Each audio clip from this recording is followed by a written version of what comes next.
Now to make these fake candy apples, we're going to be using this Crayola air dry clay. I'm just going to go ahead and roll it up into a ball, and then I'm going to go ahead and roll it out like a thin sheet, like if we're rolling dough. And this is going to be part 3 of our fake bake series. I already have part 1 and 2 posted. I'll leave them linked down below. And now here we're going to be needing a bag of apples. I went ahead and picked these up from Hobby Lobby. And now I'm just going to place it on top to be sure I have enough width to go all around my candy apple. So you're just going to do what I'm doing here. We're just going to go ahead and press it all the way down. And then to put the stem through, I'm just going to stick it through the bottom. And then with my fingers, lightly tap it down. And now to remove the excess piece of clay that I don't need, I'm just going to go ahead and cut it off with some scissors.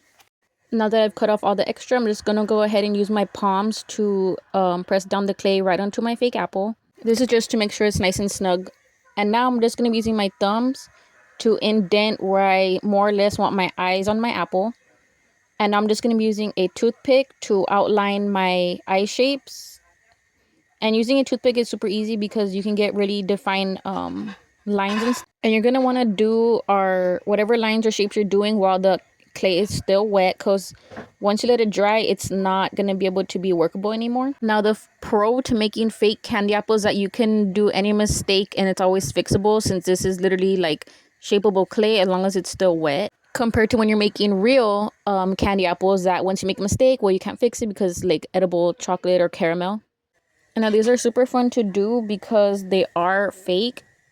So if you want to set out a treat table where you want to keep the decorations out the whole season, then these are perfect to do. Okay, now I'm done with my first design, and I'm going to go ahead and start rolling out my dough the same way to go ahead and start my second apple.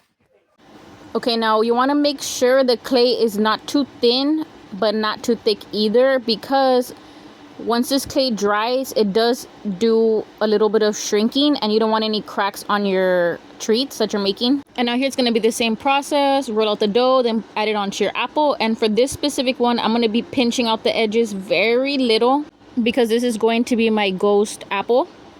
And as you can see here, I'm using my finger and a little bit of water to go ahead and rough out some of those edges and those cracks you see there. And if this looks hard to do, I promise you it is not. It's super easy, and this clay is very forgiving. Okay, now that I'm done, I'm going to put it aside to dry. Now we're going to start with our next design. And here I skipped the whole process because you guys already saw me do it the first 2 times, but it's going to be the same thing again. And I'm just going to be patting down the edges, and this one is going to be my pumpkin apple. So here I'm using a toothpick to do thin lines. Don't press too deep, because if you press too deep, you're going to end up ripping the clay from each other, and then you're gonna have a big mess. So do light pressing, and no, you don't want to see the grain underneath. You just want to make the line deep enough so you can see the indents once our apple dries. And I just did my lines around. I'm going to be making my pumpkin face, and here you can use an X-Acto knife or anything you have like that, but I'm just using a toothpick. And this is episode 3 of our fake bakes. If you guys already saw part 1 and part 2, go ahead and let me know in the comments which of those videos was your favorite. And I hope you enjoyed this 3rd video, because these apples are super fun to do, especially when you like to have a treat table set out and you don't want to be baking new stuff, or you don't get enough visitors, especially if you're diabetic or any other reasons. These fake bakes will help keep your treat table looking full, and you'll be healthy. And now here I am horrible at making jack-o'-lantern smiles. So here I was trying my very best to make it look cute but creepy at the same time. But if you know how to draw these smiles, then you should have no issues at all. Okay, now once I'm done with these 3, I'm going to go ahead and set them aside to dry. And now we're going to start our last and final apple. And this one I'm going to do the same process again, except I'm using my Wilton Tip 1M to make my circles, because I wanted these to look really equal. And I'm going to be using my same toothpick method to take off the excess clay. And this one is going to be my creepy scarecrow apple. And I promise you this one's my most favoriteest one that I've made. And so here I'm going to be doing the same thing, etching out the mouth and the eyes. And now you're going to need some of this mesh. I call it tela in Spanish. And in English, I think it's just called mesh. It's the stuff that comes in your windows. And I went ahead and just started cutting strips out of it. And I'm just going to go ahead and hot glue it to my clay now that my apple is dry. Don't try to do this when the clay is still wet, because it won't work, because I did try that. So I had to wait for my apple to completely dry, and now I'm going to start hot gluing it down.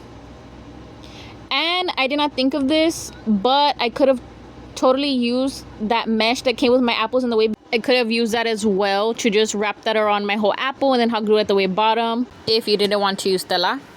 This apple reminded me of Sam from Trick or Treat. And don't mind those strawberries you see at the top right hand corner of the screen. Those are going to be for episode 4 of our fake bake series. But I did leave them there because I was recording them at the same time I was doing. These are just a sneak peek for episode 4. So go ahead and subscribe to watch that one. And I'm going to be using this brown paint to go ahead and paint all around my apple. And for this one, I did do one coat and then I let it dry. Then I went ahead and did a second coat to give it a more clothy look. And I'm going to put this aside to dry. Now that it's dry, I'm going to cut off this little excess Stella that I have on my eyes. I'm going to go ahead and paint those black with my puffy paint that I picked up from Walmart. And I'm not doing nothing hard here. I'm just going to fill in my eyes. And I'm going to go ahead and leave the Stella there on the mouth, because I thought it would just look cool. And I'm just going to be filling in the background. And then with my same toothpick, I'm just going to start painting on over the mouth. And for this one, I did want to do some stitching in the eyes and in the mouth. But then I figured it just looked cool this way as is. Now I'm going to use this orange paint that I picked up from Walmart. And the best part is, right now they're on sale for, I believe, 58 cents. And I'm just going to go ahead and start painting all around my pumpkin. And here I only did one coat. And now that it's dry, I'm going to go ahead and fill in my eyeballs with some of that green paint that I've been using throughout all these fake bakes to give my eyes a little bit more of a poisony look. This is how it looks now that it's done. I'm going to go ahead and start decorating the other ones. And now I'm just going to use this black paint that I picked up from Dollar Tree to paint this one. And in this one, you guys see the eyes green, but then I decided to change them to red so it could look more like a vampire-y. Now for my easiest apple, I'm going to leave it like this. I'm not going to paint it white because I like the color that the clay came out to. It looks more vintagey. I'm just going to be using my Q-tip to go ahead and paint on my eyes and my face with the same black paint. And this one was the easiest because that's all I'm going to do to it. Okay, now that I'm done with the details, I'm just going to put it aside to dry. Okay, now I went ahead and picked up a wooden dowel from Walmart and I just cut it down to the size I wanted for these candy apples. And if you wanted to stick these wooden dowels in at the very beginning, do so and then do the clay after. And this is how they came out. I think they came out super cute and creepy all at the same time. The first two are my freaking favorite. Let me know which one is your favorite. This is how they look in my complete setup. And some of those things you're seeing in the bottom are going to be in episode 4, so subscribe so you get notified when I post that video. At the end of this screen, I'll go ahead and leave my Halloween playlist. You can just click it and watch all the other videos I've done. And in the description box, I'll link episode 1 and 2 of the fake bake series. If you found this video helpful, go ahead and leave a like. If you have any questions, go ahead and drop a comment and click the little bell to get notified every single time I post a new video. And thank you all for watching.